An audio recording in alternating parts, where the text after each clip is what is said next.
بسم الله والحمد لله والصلاة والسلام على رسول الله. شرابات السعال المحتوية على السكري هل راح تأثر لي على مريض السكر أو لا؟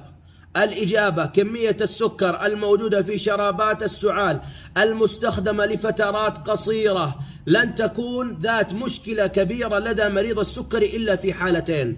الحالة الأولى إذا كان يستخدم شراب السعال لفترات طويلة، أو إذا كان يستخدم شراب السعال بجرعات عالية، هنا قد يكون يؤثر على مريض السكري. في الغالب تكون في فترة العدوى أو انفكشن لدى المريض يكون سكر الدم غير منضبط، لذلك كمية السكر المضافة في شرابات السعال لن تكون ذات أهمية كبيرة أو تأثير كبير على مريض السكري. المرضى ربما عندهم تخوف فيطلبون شرابات سعال خالية من السكر، وهذا لا بأس به.